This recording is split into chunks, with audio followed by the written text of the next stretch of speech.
been striving to educate people on that. That's a whole nother conversation. We'll talk about that at a later time. Sir. The true crime thing, okay? Look, Right. I'm already ready.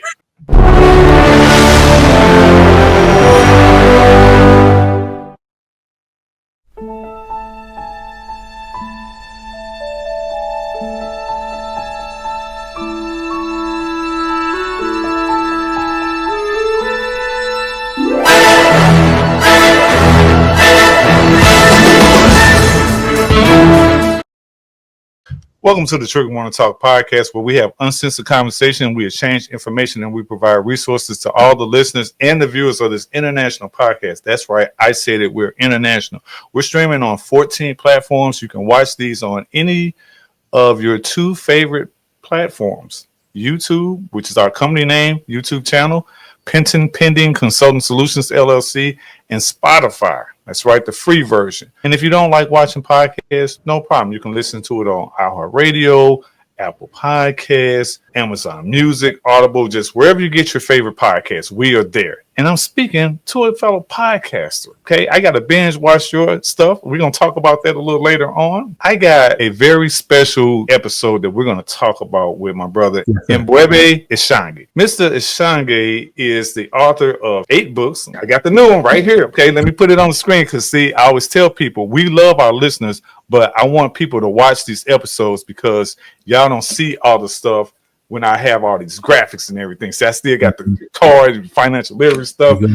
This one, when we met here in Charlotte, he is the author of this new book, From Railroads to Robots, The Evolution of Power and Wealth, Eugenics' Role in Oligarchs and Monarchs. See, I'm going to have you come back for that because I told you we got a series on ancestral generational trauma where we're talking about eugenics and epigenetics with our sister Simone Nofa, and her episode is currently playing now wherever you get your podcast. We're going to talk today about a very serious topic because you are a financial therapist and strategist. Not only are you an author, you have been doing financial stuff for years. Matter of fact, you have a very interesting history with the NBA. Tell us about that. First of all, Madase, give thanks for being on your show, brother. It's a pleasure to be here, man. And to all the listeners, bless up, bless up. My journey into financial literacy, financial education, and then becoming a financial therapist stemmed from working for the National Basketball Association. I was there for 12 years. And right when you think that your job is yours to keep, that's when they remind you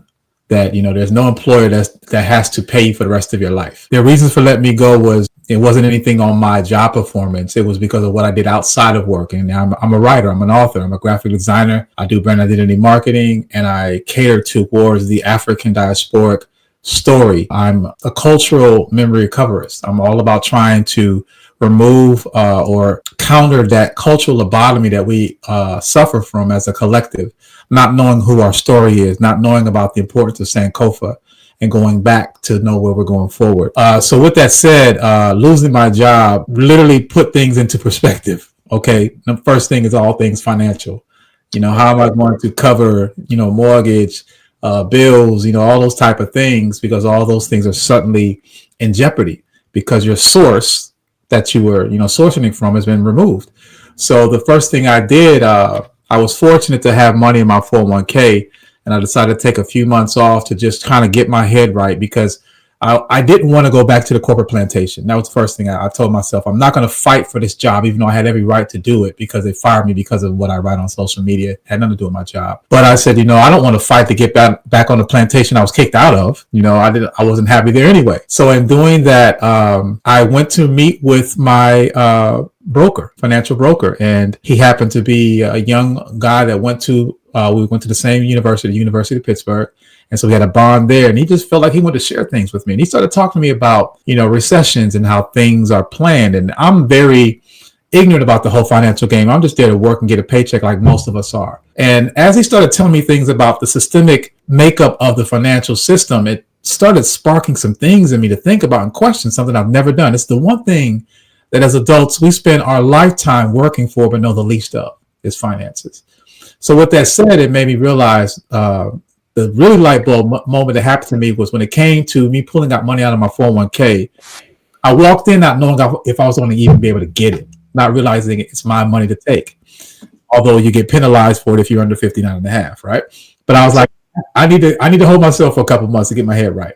So Well, fill out the application, and there's a part that says occupation. And I told him, I said, look, I just got fired. I'm thinking if I say I'm unemployed, they'll deny it.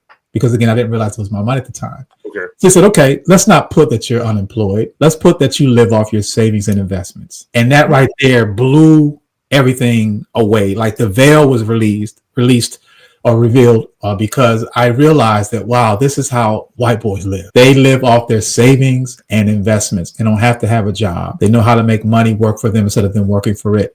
That began my journey to writing this book, Apocalypse, Intergenerational Wealth Planning for Black People. I'm about to put it on screen. So if y'all ain't watching this, you're going to miss it. Yes. This is going to be listed in the show notes like we do with every episode. We have our guest links in every episode in the description. Okay, go right ahead. That's it. Wow, I'm pulling it. Well, appreciate it. A pot to piss in is, we all heard the moniker, from our elders. You so poor you don't have a pot to piss in or a window to throw it out of. And that was what we don't understand is that the standards of having a pot to relieve yourself in back then was a level of class. And we were so poor, not only could we not own the floor we stood on during the plantation era and shortly after before Jim Crow, but we were also unable to relieve ourselves properly. So we would have to go out in the backyard or something like that. But if you had a pot that you could relieve yourself in, you were considered someone that was cultured or civilized. We have been long left out of this conversation of wealth building. So when you don't have that pot to relieve yourself in, you're lesser than less. And that's a mentality that has been strung along throughout intergenerationally through our bloodlines. And I realized that it is not really about color when it comes to finance. It's about awareness. It's about knowledge. And it's one thing that people that have an advantage love to do. They love to gloat. They love to have pillow talks. They might have their secretive, conclaves of information that they share with, but in the end, they're going to share it with someone else and it's going to get out there. The information is going to be relieved. That's where I was able to study the work ethics of the Rothschilds, Rockefellers, and J.P. Morgan. And, we looked up the 1930s when we started seeing that second industrial complex or industrial revolution happening, that finance was a huge part of that. And of course, we were not included in that conversation. Now, 100 years later, we're seeing the remnants of that plan, whereas inflation is, the dollar's barely worth anything. And let's understand that, your President Trumps and whoever else you have in front of an office that they put on the TV is not the people that are calling the shots. It's the 1% of the 1%. Shadow presidents. I've been talking about that. I've been striving to educate people on that. That's a whole nother conversation. We'll talk about that at a later time. With the true crime thing, okay? Look, right. I'm already ready. Keep going. That's right. But that's the point is that, what you see on TV is what they want you to see. And we follow that path when we're going right and they're going left. It's about research. It's about understanding, following the money trails, following the family bloodlines, going back 100, 200 years and seeing how these wealthy families created their wealth. Where did they get it from? How do they maintain it? And what do they turn it into systemically now to now have their offspring have benefits? So that's what led me to writing this book. And it made me realize that the people that need this information most are people that look like you and I. I realize that we don't have those conversations. We have such a great record of getting together, but we never talk about getting together. If we took 30 minutes out of every cookout to talk about finances, we'd be in better situations generationally. Don't get me started. Okay. I'm preaching to the choir. I get it. I get it, man. But it's a simple thing. It's a simple ask. The issue is, this is where the therapy comes in. Because I feel like it's a psychological disorder that we have. One, we're afraid to have others see us for who we really are. We put up these faces that we are all this well astute and we're living this life when in actuality we're struggling. We're in credit card debt. We don't have enough money to even make it for the month. We don't have any savings. Or if we are putting it in something, we're putting in the wrong things. We're investing in the wrong things. We're investing in too late. These are the conversations that we should be having, because have we had these conversations, you'll be enlightened on seeing what the world is doing, because this is not an American thing. Wealth is a global thing. And it isn't, again, assigned to one specific color. Yes, on paper it is. But if you do the same things that they do, you can have the same type of benefits. It's just a simple matter of just getting that information and intel. I'm going to talk to you from a male perspective of somebody who went through domestic violence in my first marriage, specifically the financial abuse that I endured and some of the injustices. My ex-wife and I, we got married twice. Okay. The first divorce was really hard for me because of how everything went down. Even though I was the breadwinner, even though I was the one that bought the house, even though I was the one that was the leader of the family, financially, I was ruined. And it took me years and years to recover from that. And I wish I had met somebody like you, as we were talking about before, because I never had a financial therapist. I never had a financial planner. I never talked to somebody who said, hey, LP, from a professional point of view, even though you're going through all of this financial trauma, here's what I can do to help you help yourself not only go through it and come out successful. Here's what I can do to help you shorten that time that you spent, because it took me years to overcome that. Even though we got remarried 2 years later, I was still overcoming it.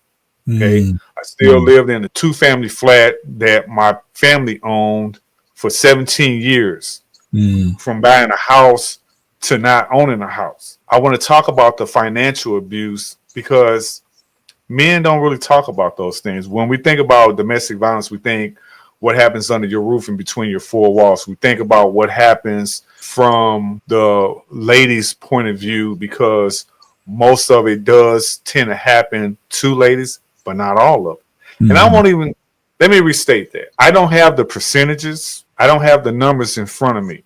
I will say that men experience financial abuse also in relationships and in marriages. And we see stuff like that all the time. You know, you being in the NBA prior, I'm sure you saw we see all these news stories about these athletes and the stuff that they're getting involved in, whether it's relationships, whether it's bad investments, family members, bleeding them dry. We're going to talk about financial abuse, and I'm going to be the subject matter for you.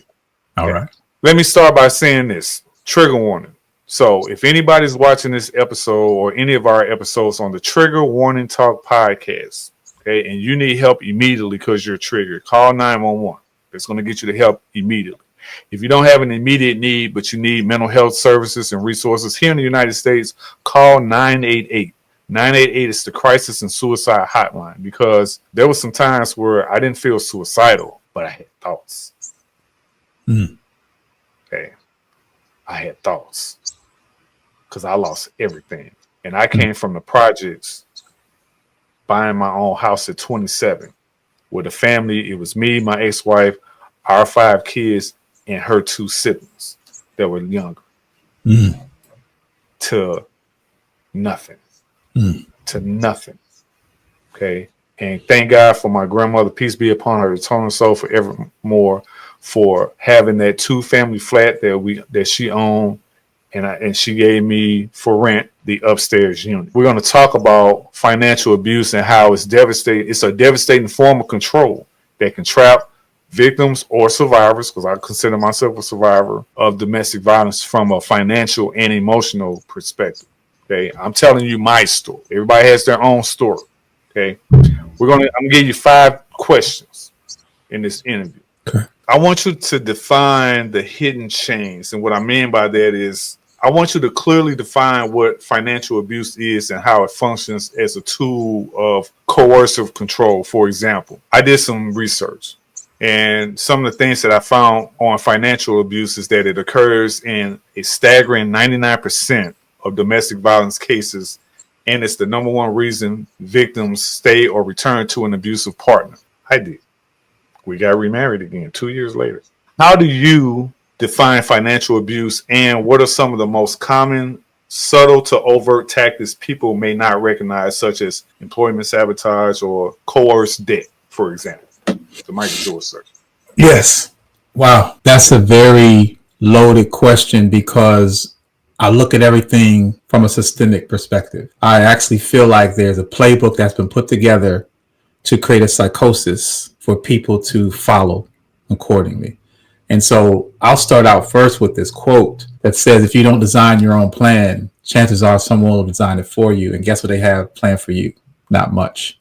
So when you think about that, and when I think about it, I look at the world we live in, where consumerism drives economics. They want you to buy stuff all the time. and you can never have enough. I just got a phone last year. Well, there's a new one. All right, well, let me get the new one. And okay, well, I'm gonna start the whole lease over again. Or I just got a car a couple years ago. There's nothing really wrong with it, but I want. It's a I want thing, not a need thing. And then it's, well, I heard today on the radio, Kia has this thing where you put down a dime and you get a new car. Got a low credit score? No problem. A dime, they said paying more than a dime is a crime. That's their slogan, because they're trying to push these things out. The housing crisis, we're seeing these things repetitively happening because they understand you make more money selling product to people who can't afford it than you do for people who can. Because what will happen is they'll buy it, can't afford it, you get to take it back and then resell it. So systemically, I see this as, I'm looking at it from the perpetrator's perspective first. Now, when I flip it and look at the victim, what drives this thing is because I think we live in a stressful world. Along with consumerism is the stress of wanting to have, but also the stress of not having enough to get it, and image. We want to look like the Joneses still. We feel like I have to look like I have something. I have to wear my wealth.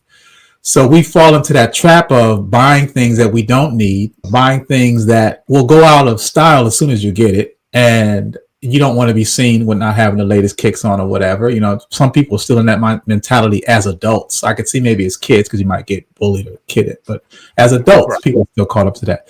But what I find is that stress is really the root of a lot of this stuff. And stress is really what leads to health issues. You know, it's not just a financial thing. It's a total embodiment. It's the total body is being affected by finances. And the one thing that really hit me one day. I was just looking out. I was in my office and I was hearing the birds chirping. And this is when I was writing the pot to piss in. And it hit me. It was like, you know, wow, human beings are the only species on the planet that has to pay rent to live here. There's no other living being on this planet or thing that has to pay to live here but us. And so think about that amount of stress when you're living in a world that has a dollar that will always change value, decreasing, but it also create more products for you to buy that will have the same land you buy be taxed on and then continue to increase every few years, to have you think you're a homeowner for 30 years or 15 years. And you're basically saying, I promise to pay for this house in 15 or 30 years, but your job doesn't promise to keep you that long. So you have all these driving factors of, I try to go out and get this education so that I'll be able to make a higher salary, but I got to pay these college loans off, and I have to pay for my mortgage and rent, and I have to pay for increasing groceries, and these lists just gets longer and longer. This is all a lot of impact and stress on a person's body, which is the reason why a lot of people of color have the highest stress levels, because we also have the lowest income levels. So I'm seeing that the psychosis is, well, let's make it hard for them to get equal loans.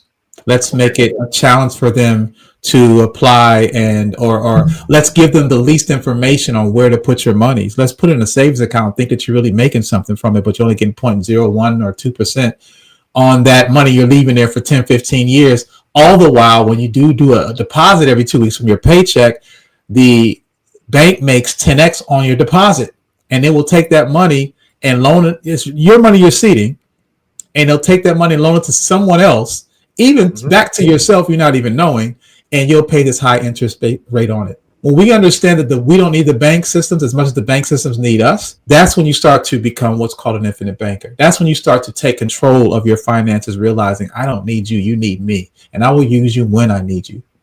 I will not keep my life savings in your spaces. I will not use a 401k or Roth IRA because those things are not recession proof. I fell victim to that during the housing crisis, losing $250,000 in my 401k, right? So a lot of us can raise hands on that. So, and it was not replenished.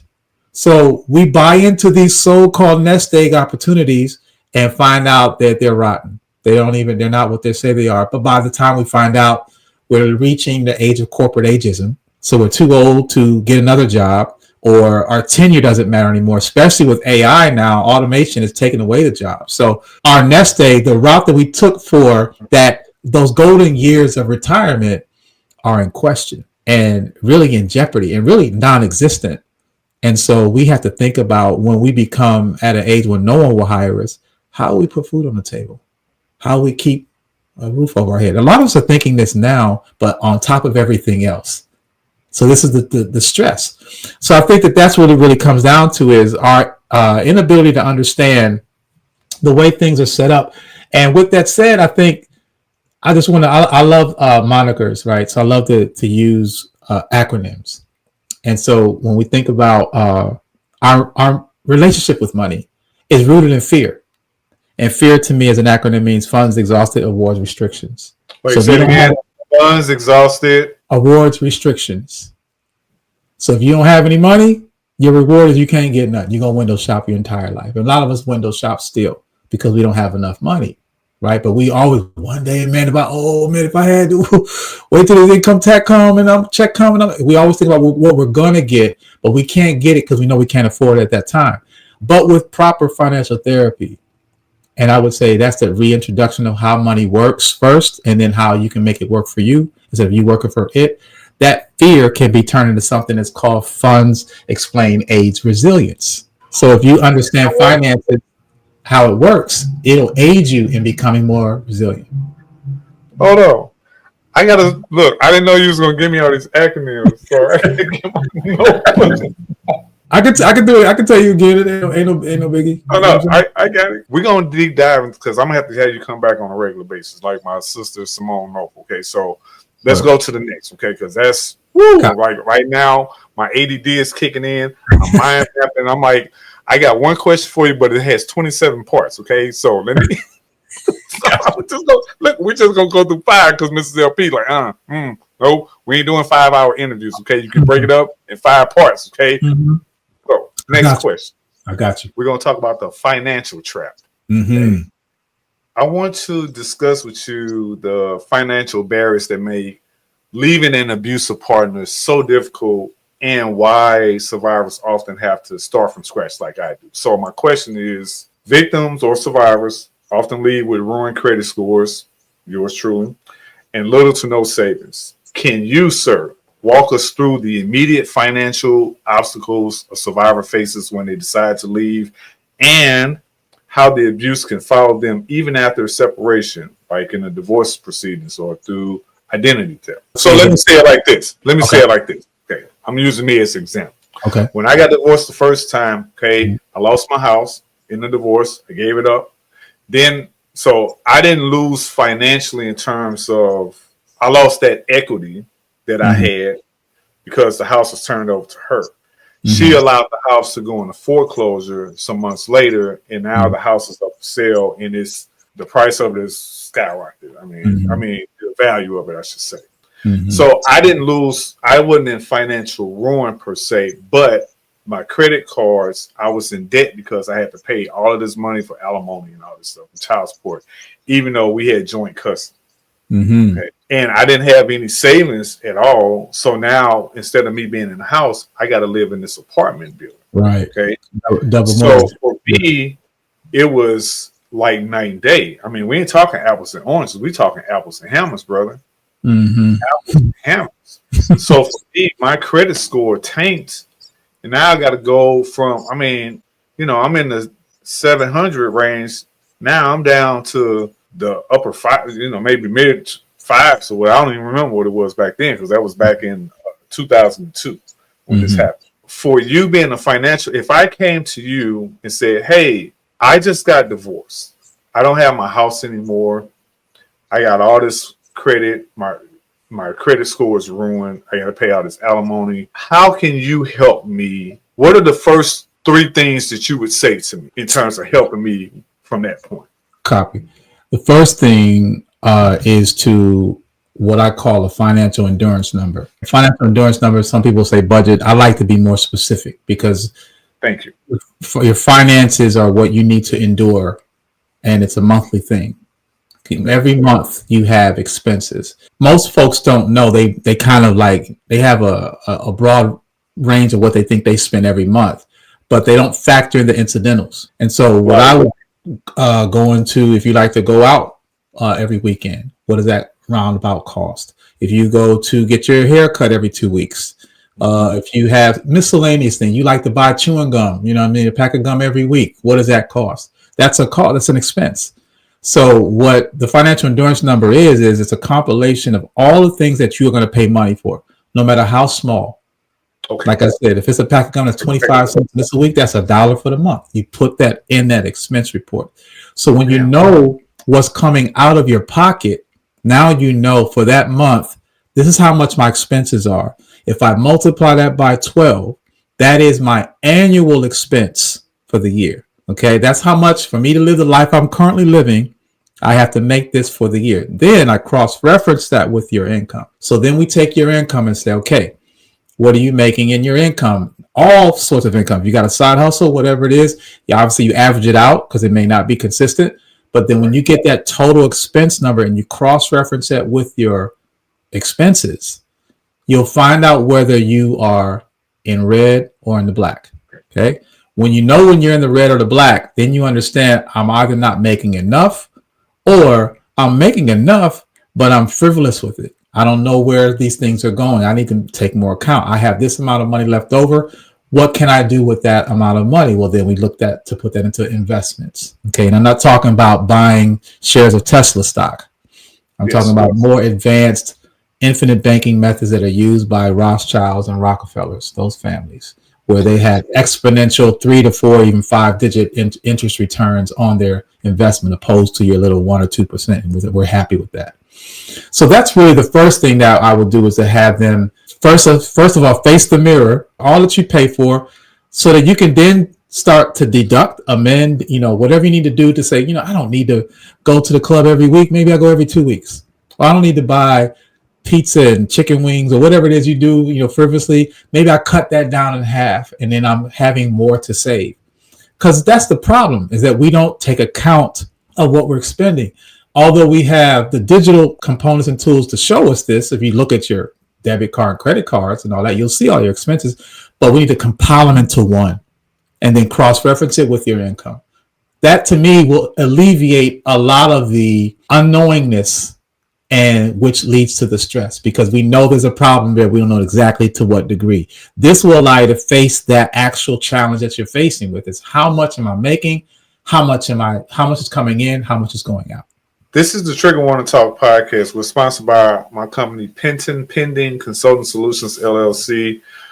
We have a great guest, Mr. M'Bwebe Ishangi, who is giving us a bunch of financial therapy information. If you look at this podcast, above his head, there's a QR code. That QR code goes to his All My Links webpage that shows all of his links. And I'm going to put it back on the screen here. On the screen right now is one of his 8 books, A Pot to Piss In, Intergenerational Wealth Planning for Black People. So we're talking about it from that perspective. Also from my perspective as someone who experienced financial domestic violence in my previous marriage. Mr. M'Bwebe, what's the other 2 points that you would tell? The other 2 points, I got to marinate on that only because I feel like it depends on where you are in that individual, the person where they're at, because mindset is most important. Because if a person doesn't want to, I learn a lot from my clients when I get them to commit to doing their expenses. Okay. When they show up to do that part, then I know that they want to go to the next step. Some people aren't ready to do that yet. So that next step. Let's say I'm ready to do what you said. I'm all in. Okay. I'm all in. Okay. And then I'm all out. Let's go from those 2. My next stage is solution based. So I'm going to look at what we have left over.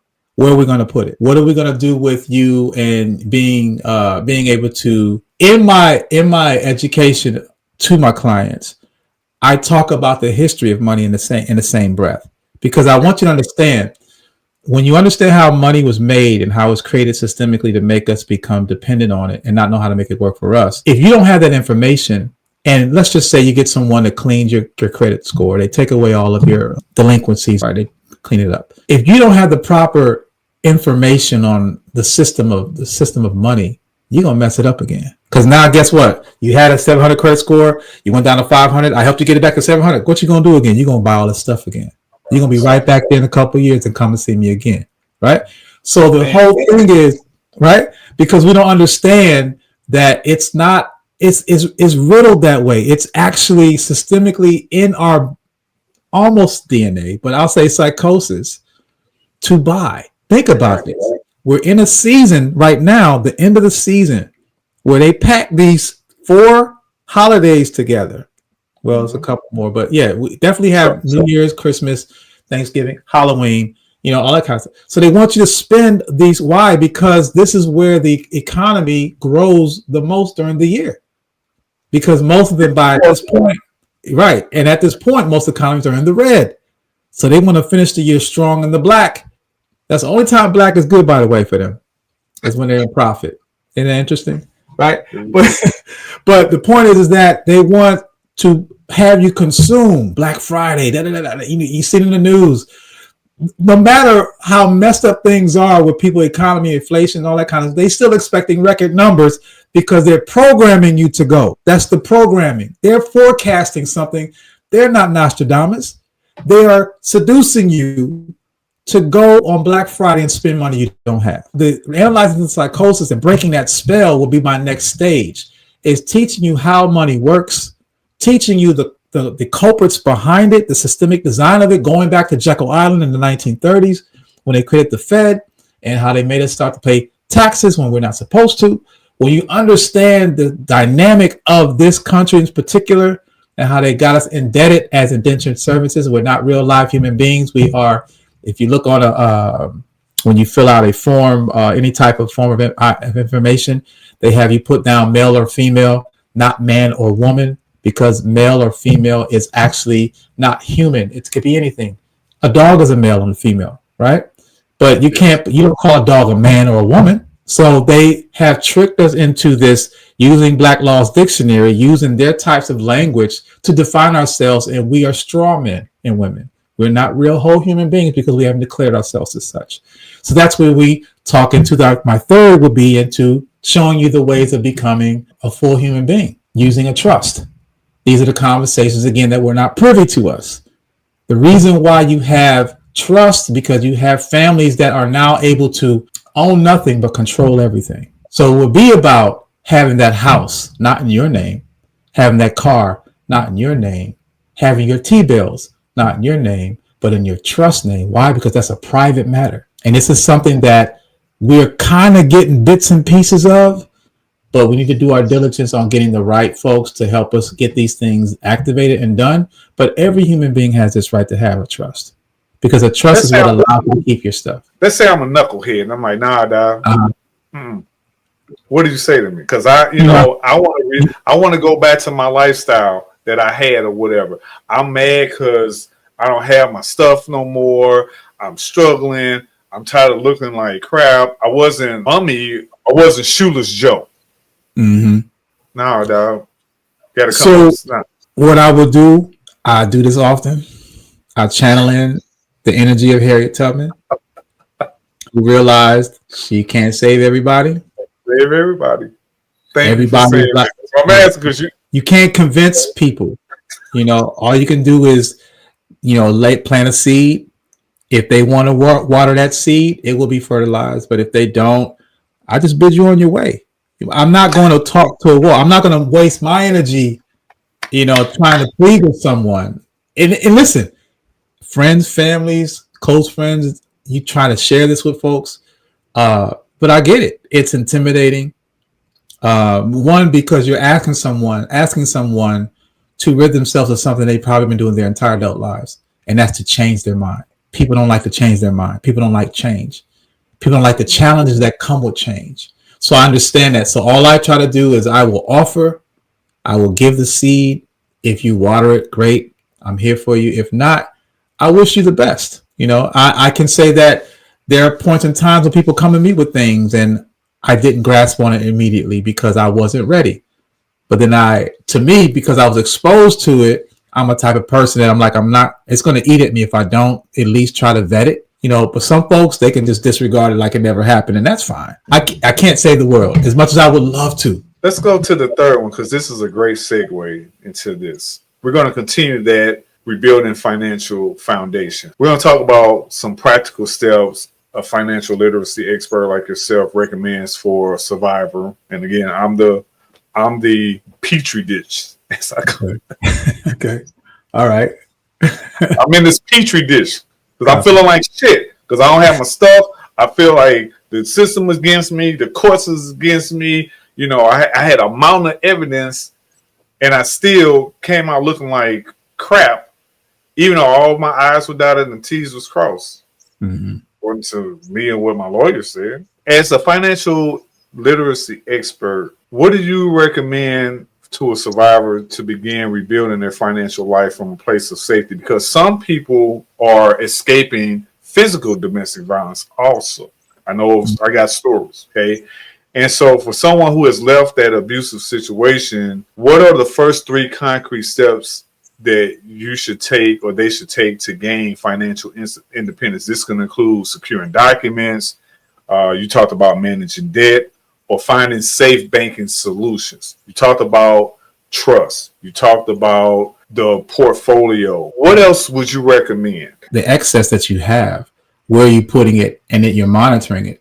One people, people get excited about saying, "Oh, he has a portfolio, he has stocks," but they don't even check it. They don't know the trends.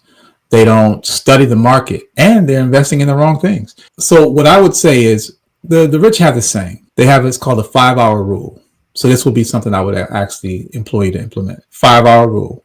The 5-hour rule is if you are not studying finances at least 5 hours a week, you are being financially irresponsible. So what that means is out of a week's time, if you took 38 minutes, if you did it 7 days a week, that to become aware of finances, because what do they say it takes? How many hours to become a master of something? 10,000, right? So that's roughly 5 years, right? So if you were to employ those 5 hours a week, and did it for 5 years, and I would even say with the type of financial therapy I teach, it wouldn't take 5 years because you're going to get the advanced but yet palatable course as far as how to do it. There's a ton of different people out there talking about finances, and I get that. And it's kind of like cliche now. People actually get turned off when you say you're financial therapy or you do financial education. They get turned off because everybody and their grandmother's doing it now, right? And they've been burned left and right. So I get that part. However, you don't need to actually have an instructor. You just need to be looking up the space of finances and spending 5 hours a week doing that. Guess what? The 5 hours you get this week is going to make you 5 hours smarter next week. And it just builds on and builds on. So it does take a commitment if you really want to. And this is why I say that we spend our entire lives trying to attain the one thing we know the least of. You're going to always, for the rest of your life, be working for money. You're going to always have to have money with you. It's a tool.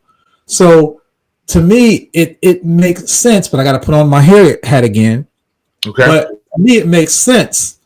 Why not know how to make money work for me opposed to me working for it? Especially when I know the older I get, the least ability I'll have to be able to make money work for me. For me to work for money, because one day they will fire me because I'm too old, or I'm going to be obsolete because there's machinery that does my job. So how am I going to be able to feed and sustain myself if I'm not learning about finances, not learning about a trade that costs me several $1,000s to have to pay off and I don't have the money from the gate to pay for? But how does money work? Let's move on, because this I love it, man. Okay. This feeds into what you just talked about. Okay. All right. We're going to talk about recognizing red flags. Okay. So we're going to educate all the listeners and the viewers on the early warning signs of financial control and what constitutes a healthy financial dynamic in a relationship. Because this episode is called Coercive Control, Rebuilding from Financial Domestic Violence Abuse, or DV, with financial therapist M'Bwebe A. Ishangi. What are the key financial red flags that the listeners and the viewers of this podcast should watch out for early in a relationship that indicate a controlling pattern is developing? For example, one person demanding all the passwords or giving that intimate partner an allowance. Because I got stories, okay?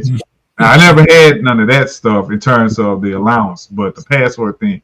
Wow. I was going to say, when you said the examples you gave, all the passwords, giving an allowance. Yeah, for some ladies out there that are old fashioned, they might not like what I'm about to say. However, we living in 2025, not 1965. The dollar does not stretch as long as it used to. So when you're involved in a relationship, if you're a male and you paying for everything and she's never contributing anything, That's, I would say, part of financial domestic abuse. That's a sign. Okay. A female that expects a male to do that, and I get it.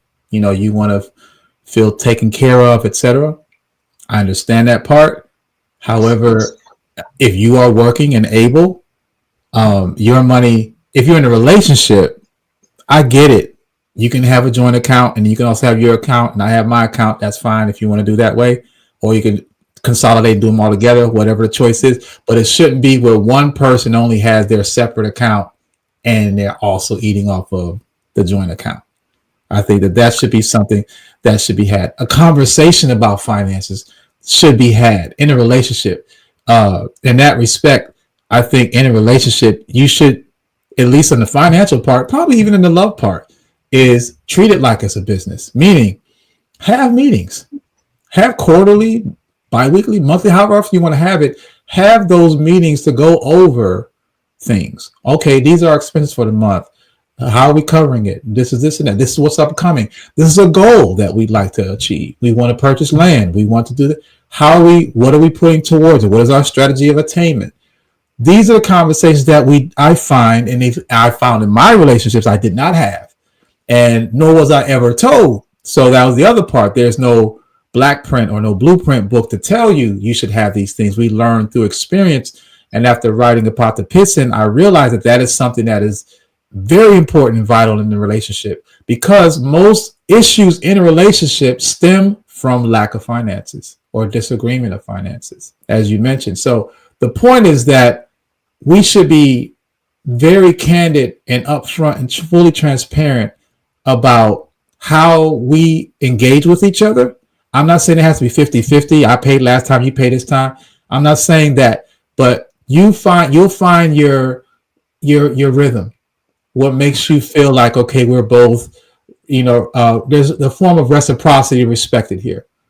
If you don't have that form of reciprocity, then you are heading down a lane that you really don't want to be, especially if things go left. So I would say that would be that. Let me ask you this. You said we should have like weekly meetings talking about finances and stuff, the X's and O's. What are your thoughts about prenups?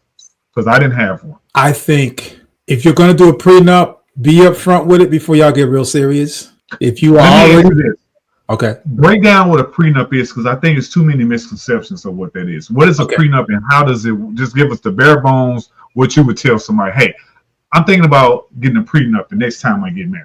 You actually will have your significant other sign a document, which means that whatever I had when you came into the relationship is mine. Now you can change the arrangement, whereas once we're together, what we make is ours. But what I had before I met you is mine. So it's hands off. Whenever, I don't care if we're together for 20, 25 years, what I had before you is mine, and you can't have any of it unless I want you to have it. So if we break up, I want my daddy's record. Did you remember that on service? Yes, sir. Yes, sir. Bubba. I want my daddy's record. Go on daddy's records. Exactly. Yes, sir. Classic. People have different perspectives on it. Like some people think it's wrong, but in the respect of, say someone is, and most people that do ask for prenups have something to lose. If you got nothing to lose, they're like, yeah, I'll sign it right now. We ain't got to be married. I'll sign it right now. But the point is that you have something that you've attained over time, be it, you don't have to be necessarily rich, but if you have properties or whatever, these are things that are, that you've attained on your own merit. And for someone to come in and then just be able to take it from you, that's not a good feeling. Remember in the old days when before you got married, you had to go get like a blood test? I don't understand in part why they don't require you have a financial literacy class for couples, like a prerequisite. They'll never do that because the more aware. So Rockefeller said this: I want a nation of workers, not thinkers. If people become, I saw that in his book. Yes, sir. I saw that in his book. If we are thinkers, meaning that we are able to think on our own, then they will not be able to control us. So they would never give us education about things that could truly free you, or at least give you some sort of independence from them, because they can't control you. So they need, what are courts without people being in there? They need to have a plaintiff and they need to have a defendant. Right? If people are law abiding, the court system goes away. You know how much money passes through court systems? If the health industry, if people are not sick those hospital beds will be empty. So they have to make sure that they don't tell you how to not get in the hospital. They don't tell you how to not be in court because they need you in court. So they're not going to give you financial education to keep you from putting money in their institution because it defeats the purpose. So we will never be able to find a place, an institution, especially a financial or whatever those institutions that are the very things that we're a part of. They'll never offer solutions. They're always going to offer Band-Aid solutions, which are from problems they created themselves, again, systemically designed. The last question I want to ask you is something that I just thought about. For someone like me who has children with my ex-wife, one of the hardest things for me was dealing with the financial issues because I had the majority of the 6 kids that we had, except for the younger 2. But I still had to pay child support. Now, we lived in Missouri, so I know that Missouri is one of the states that for men, you really have to fight for your rights and go all the way through to get what you ask for. And a lot of that has to do with men not fighting for their rights because I was raised in a single parent household. It was just my mom. Mm-hmm. So I understand why it's lopsided in terms of the injustice. At the same time, it's supposed to be judged on each case on its own merit, like you were talking about. So that injustice is kind of systemically built in, and it doesn't necessarily have to do with how you identify in terms of if you're a black man or white man. I mean, just being a male in that situation, I had to come in with a mountain of stuff. Like I said, I had to make sure all my I's were dotted and T's crossed. Let me tell you something. When I would go into court, it would be me and let's say 4 other guys in there. And for some reason, I always end up going last. I'm in there. I got a suit jacket on. I may have a tie on. Okay. I'm dressed business-like. It's 4 of the guys in there. One of them is in the county blue or the county orange. Mm-hmm. One of them looking like he just walked off the street from the club. One of them walked in there like he didn't have a pot to piss in, literally. Okay. Mm-hmm. And one of them walked in there like, I got the game and go on with it. I'm going to give all the big words and all this stuff to the judge like I got a JD degree myself. The judge is talking to each one of these guys, and they are destroying themselves. Every excuse in the book is coming out. Oh, I didn't have a dad. I ain't nobody raised me. I didn't learn this. I'm in jail. What can I do? Yeah, why you ain't working? You know, because you've had plenty of opportunity. Why you keep quitting these jobs? We've been trying to find you and all.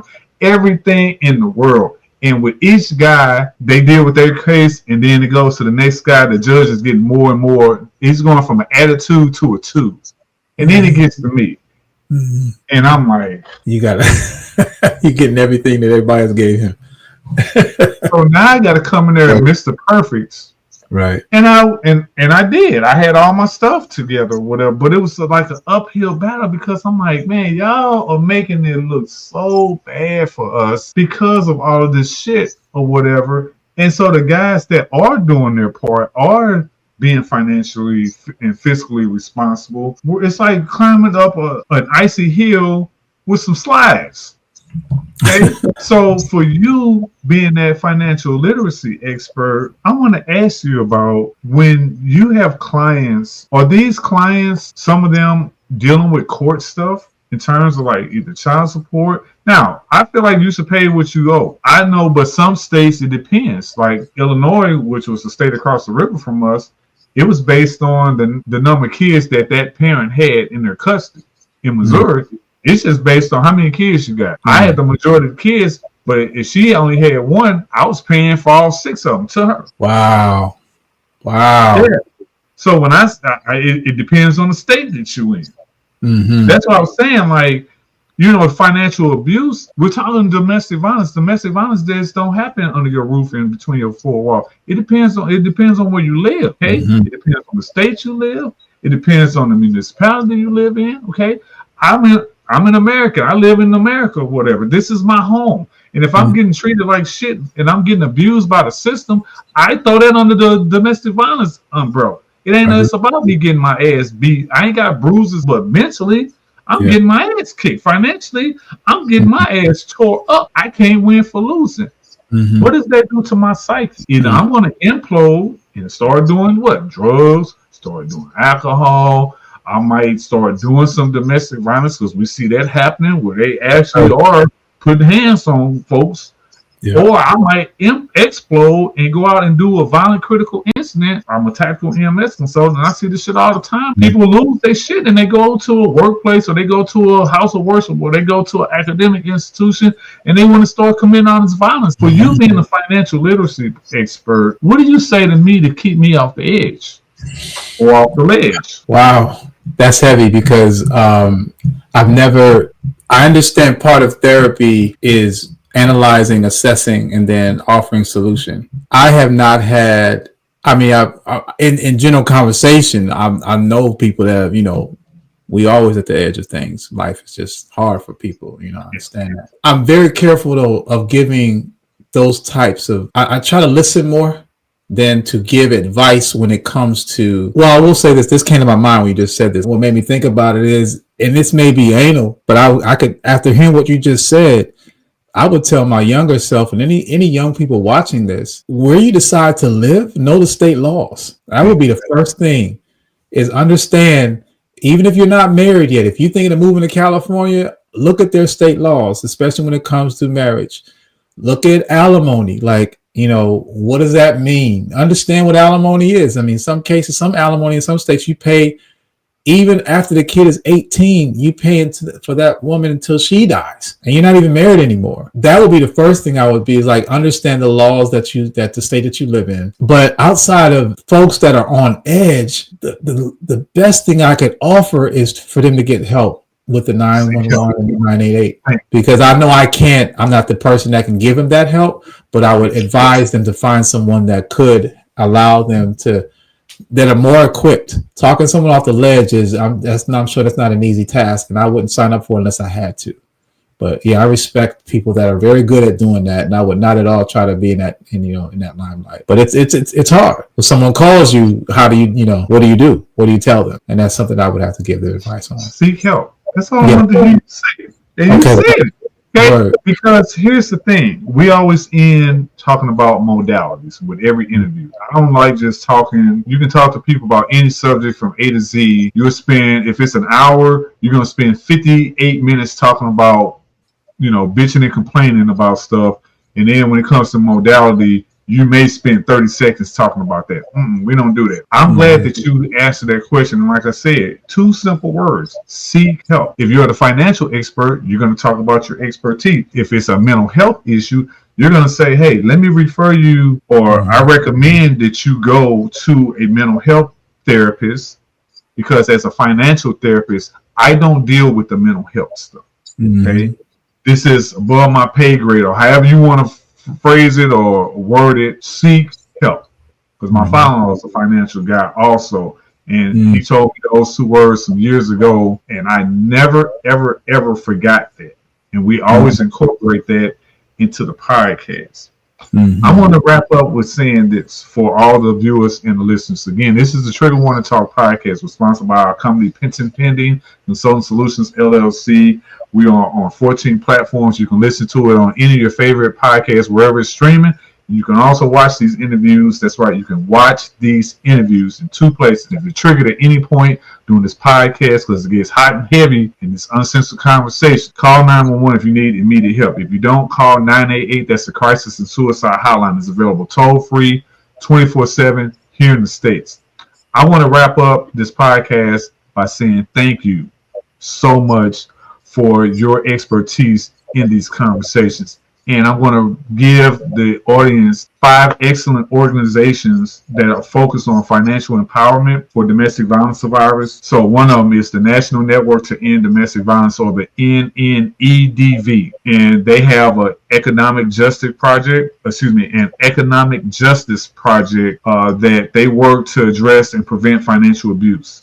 Their independence program, it was formerly called the Independence Project, is a credit building program specifically for survivors of DV. And they also disseminate the Moving Ahead curriculum, a financial literacy tool, to advocates nationwide. 2, Freedom from Focus, all one word, Freedom from Focus. It's a national survivor-led organization dedicated to building financial security for survivors through innovative tools, policy advocacy, and community support. These tools and resources are to help survivors build wealth and financial security, and they mobilize institutions like banks and employers to better support survivors. 3, the All-State Foundation focus. While a foundation, they have invested over $90 million with an M as in Michael to empower survivors to live free from relationship abuse by providing tools for financial security. They have educational resources that provides information and crucial skills to enable survivors to reach financial security, position themselves for safety. 4, the Center for Survivor Agency and Justice, or CSAJ. This organization supports advocates working to meet the economic and civil legal needs of DV survivors. They often focus on systematic change and provide training and technical assistance to local programs to enhance the capacity to provide economic assistance. And finally, the Savvy Ladies Focus. It's a nonprofit dedicated to empowering women through financial knowledge with a specific focus on financial abuse recovery. And they have a hotline, they have a helpline and an online learning tutorials explicitly focused on preventative recognition and rebuilding strategies for women experiencing financial abuse. I want to provide in the description, in the show notes for this podcast, I will send them also to you, M'Bwebe, to give to your clients from here on, just in case you have somebody like me that comes in and says, hey, here's my situation. And you can be like, oh, okay, here we go. Financial literacy is always important. It's just like if you don't take care of your health, you're going to be in the world shit. You don't take care of your mind, you're going to be in the world shit. Because I came up with this quote. I say mental health crisis is the world's oldest continuous pandemic that's been around since the beginning of mankind. Until we deal with the stigmas, taboos, and stereotypes that are associated with mental health crisis, we're going to continue to see all kind of hell. I am going to continue to get these breaking news stories. I don't want to see us continuing to spiral unnecessarily. And M'Bwebe Ishangi, I want to thank you so much for joining the Trigger Want to Talk podcast. You are now one of our VIPs. You always can come on here, and you are more than welcome anytime you want to discuss any of these topics from a financial perspective. And you got all these books that you wrote. So Right. back on the screen, a list of all the books that you wrote. You got How to Use Credit Cards to Pay Your Credit Card Bill in 7 Steps. You have Use Credit to Pay Off Debt While Rebuilding Wealth in 6 Steps. You have A Pot to Piss In that we talked about. Who is, and that's IZ, who is the Boule? And that's the history of America's first black frats and the derailment towards African self-reliance. Analytical Cogitation. That means, so cogitation means to think deeply. So I'm just analyzing deep thought. This is a semi-biopic story of my reawakening to consciousness. Gotcha. Okay. Yeah. You got Urban Unrest, African Burial Ground, and it says the remnants of slavery in New York. Underneath the mecca of the global economy lay the bodies of 20,000 remains in the Western world's first currency. I'm gonna have to really get into that. Yeah. You have the Terrorist Factory series, what really happened on 9/11. So for those that are watching this podcast, I'm a retired paramedic and firefighter from St. Louis, Missouri. Next year will be my 19th year as an active and a retired first responder. So if you look behind me on this table, I got one of my fire helmets. I got this plaque that I had on my wall, and it shows the fire symbol logo. I have a couple of little toys, 2 ambulances, one big and one smaller, and I have 2 fire trucks, and then I have a book. It's about life. It's called One Nation, America Remembers September 11, 2001. And then I have it's almost like a Lego puzzle piece on the One World Trade Center. Now, I got that from our in-laws because they went to the 9/11 Memorial Museum. A lot of people don't know that Mrs. LP is an internationally recognized principal project manager for a Fortune 100 company. Her company actually picked her to do the payroll transaction from one of those big companies over to her company. And it was the 9/11 Memorial Museum. She was handpicked by the CEO. That was touching to me because I got into EMS because of what happened after 9/11. This was 6 years after 9/11. I want to read this book of yours because I'm always doing research on what actually happened on 9/11. I know there's all these conspiracy theories. I'm very interested in your book, and I can't wait to deep dive into it. That being said, Closing thoughts. I feel like it's a pleasure to be able to have these conversations. Yes, sir. I feel like if we would take just a few moments, that 5 hour rule, please, if there's anything else, don't forget the 5 hour rule is, and you can dumb it down to 3 hours if you want. But the point is that we're gonna stick with the 5 hour rule. No, we ain't done it. No, we should have these conversations. 5 hour rule. Facts. I feel you. We should have these conversations collectively, and collectively as in your family. Like we have a holiday coming up, right? Mm-hmm. So people are going to sit in there stuffing their mouths. Well, aside from talking about the game or the latest scandal, let's take a few moments and talk about, okay, well, what is our projection? We might have a family reunion coming up. That's great. Okay, so what are we doing opposed to sitting down and having a good time? What type of legacy building are we creating? What type of financial conversations should we know about when we all are working to have upgrading our credit score, upgrading our credit amounts, creating infinite banking systems? Then, as you mentioned about being willed your the house that you lived in from your aunt, I believe you said? Yeah, my grandmother, the apartment. Right. That should become a thing again, where we are creating these villages where we have multiple homes and places where we can embody our family, because we should not be starting by ourselves alone, starting from nothing, and most importantly, giving money to someone else when we can give it to ourselves. These are the conversations that we should take time to have, and it doesn't have to be a long, drawn-out conversation, but talking about finances and the trajectory of where we want our bloodline to go should be of the utmost importance, especially with this new age that we're entering. So that would be my closing remarks, is to get serious about finances. Think about your legacy, not just yourself, but people 100 years from now in your bloodline. You can find his information in the links in the show notes. I have all my links shown on the screen here. It has all of his links to his books, his podcast. Talk about your podcast, okay? Because I almost forgot about that. Okay, tell us about the podcast. Let me bring it up on the screen here. Yes, sir. Yeah, so I have a podcast. It's called WTF, and it's not what the bleep. It's called Ways to Freedom. But I play it, because everybody say WTF because it is about WTF information. This podcast really talks about all things under the way of creating freedom, not just financial, spiritual, mental, physical. I cover all issues, and I take it from we have historians and authors, Dr. Neely Fuller and Francis Cress Welsing, who came up with a term called the 9 areas of people activity. And there are actually 10 now. One was added by Brother Kidi Awadu. The 10 areas of people activity are areas that the powers that be use to control the systemic trajectory of the masses. Those 10 areas are economics, education, entertainment, labor, law, politics, religion, sex, and war. And the 10th one was added was health.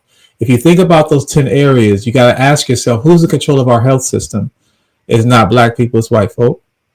Who is in control of our educational system, our politics, our economics? These are families and conclaves of people that have created system dynamics to make folks follow a certain kind of protocol to create wealth for themselves, not for the people itself. So this show covers those 10 areas. We'll talk about topics, whether interlaced or individually, about those 10 areas, and we cover a lot of stuff about it. And I have fun talking about it because the most important thing I want you to do is to question everything. You don't have to believe what I'm saying, but question what you do believe and how did you come about believing it and accepting it. Is your show just on YouTube, or are you streaming on any other platform? It's just on YouTube for now, but I need to have some discussions with you about scaling. No problem. Anytime, brother. Up above M'Bwebe's picture and video, there's a QR code. If you scan that QR code with your smart device, it'll take you to his all my links. It's kind of like Linktree to get access to his website, his book links, his podcast, and so much more. And M'Bwebe, thank you again for joining the Trigger Warning Talk podcast. We got so much more to talk about and get into another day and another time. Peace and blessings be upon you, your family, and all your tribe forevermore. We're going to jump into this missing person case next, because y'all know what we do at the end of every episode. We talk about missing folks.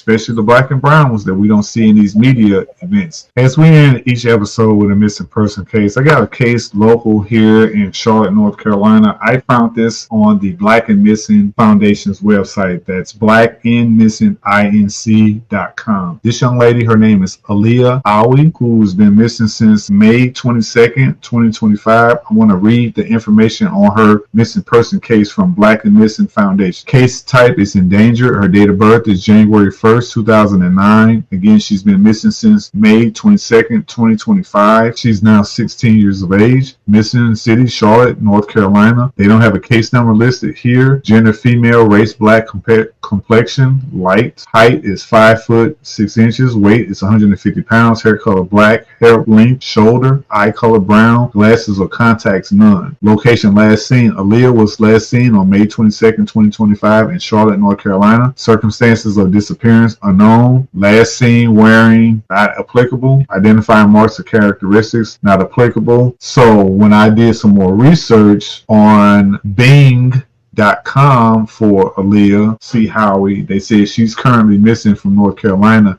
and has been missing since May 22nd, 2025. She is described as a black female and was last seen on that date. Anyone with information about her whereabouts should contact CMPD, that's the Charlotte Mecklenburg Police Department. Contact the Charlotte Mecklenburg Police Department or CMPD at 704-336-7600. Again, 704-336-7600. It is advised not to approach Aaliyah if located and to immediately call law enforcement. I'm not saying this from my own words. I'm reading it directly from the website. It is advised not to approach Aaliyah if you find her. Call law enforcement immediately if you see her or know where she is. Don't know why. I'm just reading the message here. 704-336-7600. Thank you again to watch the Trigger Warning Talk podcast. You can go on Spotify or our YouTube channel. Listen on your favorite podcast. In closing, situational awareness is always important. Maintain it. No matter where you go, emergencies happen anywhere. If you need help, call 911, contact 988. And if you need me to come out and speak to your group, your organization, your business, whether it's CPR, stop the bleed, any emergency medical training, we travel all across the United States from the Carolinas to California doing those classes. LP out. What did I say?